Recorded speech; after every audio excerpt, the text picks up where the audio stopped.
সাইদের রক্ত এখনো কবরে শুকায় না, মুক্তার রক্ত এখনো কবরে শুকায় না।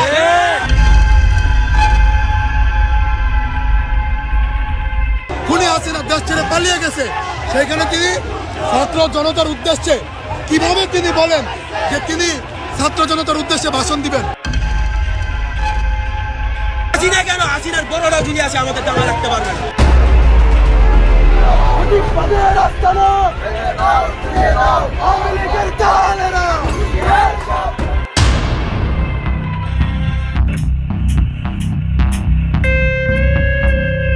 বাংলাদেশ ছেড়ে ভারতে হাসিনা অগস্ট থেকে ফেব্রুয়ারি, এই প্রথম নয়।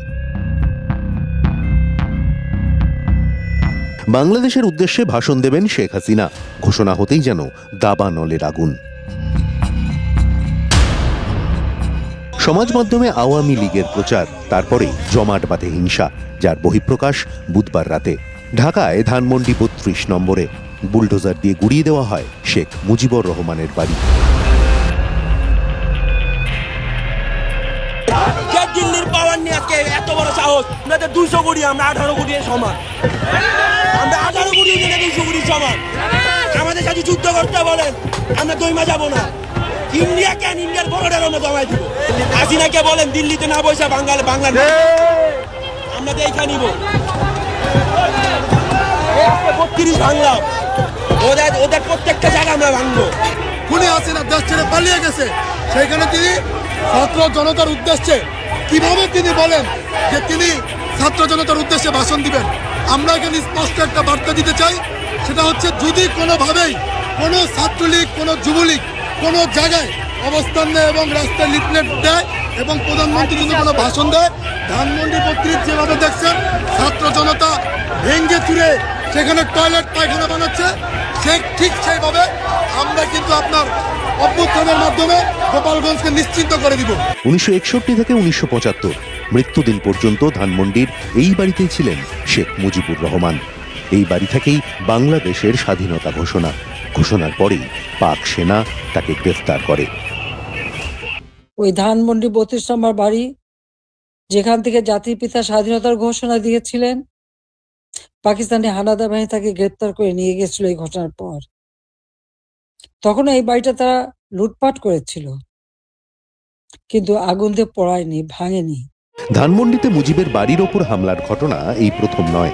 জুলাইয়ের গণ অভ্যুত্থানেও হামলাকারীদের নিশানায় পড়ে ধানমন্ডি ৩২, জ্বালিয়ে দেওয়া হয় বঙ্গবন্ধু স্মৃতি জাদুঘর। এবার তার আর কোনো অস্তিত্বই রইল না। হাসিনা কেন, হাসিনার বড়রা যদি আছে আমাদের জামা রাখতে পারবে না। সোজা সাপটা উনি ইন্ডিয়ায় না বলছে বাংলাদেশে এসে ভাষণ দাও। উনারা এত বড় বড় বাহিনী, এত কথা বলে, কই আজকে কই উনাদের বাহিনী কই বাঁচাইতে পারলো না, একটা বিল্ডিং তো বাঁচাইতে পারলো না। আজকে বলুন উনারে, দেখি আজকে আমরা কি করতে পারি। আফার উদ্দেশ্যে আমার একটাই বার্তা, আফাই দিল্লি আছে, দিল্লি থাক, বাংলাদেশে না আসুক। যদি আফার পরবর্তীতে অন্য কোনো ফেসিস এভাবে তৈরি হতে চায়, এই যে এই পরিস্থিতি দেখতেছে, এই নিয়ম দেখতেছে, এর পরিবর্তীগুলো এভাবেই ধ্বংস হবে ইনশাআল্লাহ। এত বড় ধ্বংসলীলার পরেও বাংলাদেশ ঠুঁটো জগন্নাথ। এমন ঘটনার পর ভারতের ওপর দায় চাপিয়েছেন মোহাম্মদ ইউনূসের উপদেষ্টা মণ্ডলীর সদস্য নাহিদ ইসলাম। আমরা আমাদের জায়গা থেকে, কূটনৈতিক জায়গা থেকে, আইনি জায়গা থেকে শেখ হাসিনাকে ফেরত যাবো, কিন্তু শেখ হাসিনা সেখানে থেকে যদি রাজনৈতিক কর্মকাণ্ড করে, এর দায় ভারত সরকারকে নিতে হবে। শেখ হাসিনার প্রত্যর্পণে ভারত প্রথম থেকেই ধীরে চলো নীতিতে চলছে। সীমান্ত নিয়ে যখন দুই দেশের মধ্যে চরম সংঘাত, তখনই সমুদ্রে নিজেদের শক্তি বাড়িয়েছে ভারত। সমুদ্রে যে পথ দিয়ে দেশের 95% বাণিজ্য হয়, সেখানেই একসঙ্গে তিনটি রণতরী নামিয়েছে ভারত। এখন ভারত মহাসাগর এবং বঙ্গোপসাগরের মধ্যে অতন্দ্র প্রহরীর ভূমিকায় রয়েছে সাবমেরিন, ডেস্ট্রয়ার সহ ফ্রিগেটের মতো ক্ষিপ্র এবং দ্রুত আক্রমণে সক্ষম সেনা জাহাজ। চিকেন স্নেক সংলগ্ন অঞ্চলেও নিজেদের সামরিক শক্তি বাড়িয়েছে ভারত।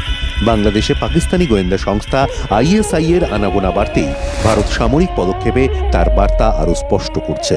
উত্তাপ যখন বাড়ছে, তখনই জাতীয় অর্থ লুট এবং দুর্নীতির মতো অভিযোগ সামনে এনে ইউনূসের বিরুদ্ধে চাপ তৈরি করলেন শেখ হাসিনা।